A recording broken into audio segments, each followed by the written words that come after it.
राजा दशरथ के शासनकाल में अयोध्या और वहां के नागरिकों की उत्तम स्थिति का वर्णन अयोध्यापुरी में रहकर राजा दशरथ प्रजा वर्ग का पालन करते थे। वे वेदों के विद्वान तथा सभी उपयोगी वस्तुओं का संग्रह करने वाले थे, दूरदर्शी और महान तेजस्वी थे। नगर और जनपद की प्रजा उनसे बहुत प्रेम रखती थी। वे इक्ष्वाकु कुल के अतिरथी वीर थे, यज्ञ करने वाले, धर्मपरायण और जितेंद्रिय थे। महर्षियों के समान दिव्य गुण संपन्न राजर्षि थे। उनकी तीनों लोकों में ख्याति थी। वे बलवान, शत्रुहीन, मित्रों से युक्त एवं इंद्रिय विजयी थे। धन और अन्य वस्तुओं के संचय की दृष्टि से इंद्र और कुबेर के समान जान पड़ते थे। जैसे महातेजस्वी प्रजापति मनु संपूर्ण जगत की रक्षा करते थे, उसी प्रकार महाराज दशरथ भी करते थे।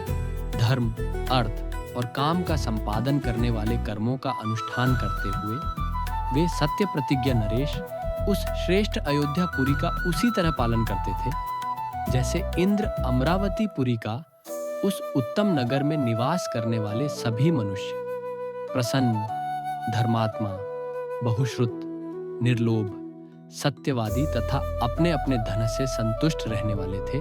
उस श्रेष्ठ पुरी में कोई भी ऐसा कुटुंबी नहीं था जिसके पास उत्कृष्ट वस्तुओं का संग्रह अधिक मात्रा में न हो, जिसके धर्म, अर्थ और काममय पुरुषार्थ सिद्ध न हो गए हों, तथा जिसके पास गाय बैल, घोड़े, धन धान्य आदि का अभाव हो।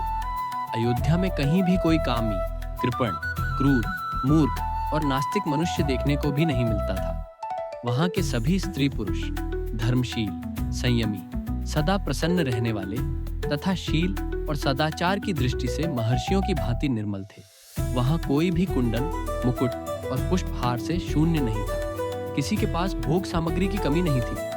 कोई भी ऐसा नहीं था जो नहा धोकर साफ सुथरा न हो, जिसके अंगों में चंदन का लेप न हुआ हो, तथा जो सुगंध से वंचित हो।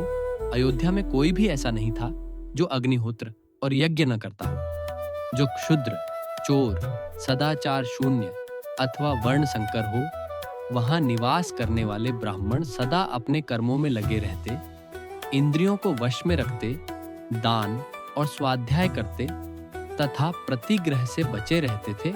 वहां कहीं एक भी ऐसा द्विज नहीं था जो नास्तिक, असत्यवादी, अनेक शास्त्रों के ज्ञान से रहित, दूसरों के दोष ढूंढने वाला, साधन में असमर्थ और विद्याहीन हो। उस पुरी में वेद के 6 अंगों को न जानने वाला, व्रतहीन, सहस्रों से कम दान देने वाला, दीन, विक्षिप्त चित्त अथवा दुखी भी कोई नहीं था।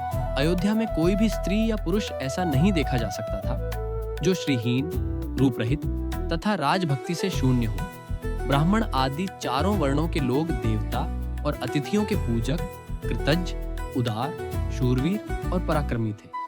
उस श्रेष्ठ नगर में निवास करने वाले सब मनुष्य दीर्घायु तथा धर्म और सत्य का आश्रय लेने वाले थे। वे सदा स्त्री, पुत्र और पौत्र आदि परिवार के साथ सुख से रहते थे।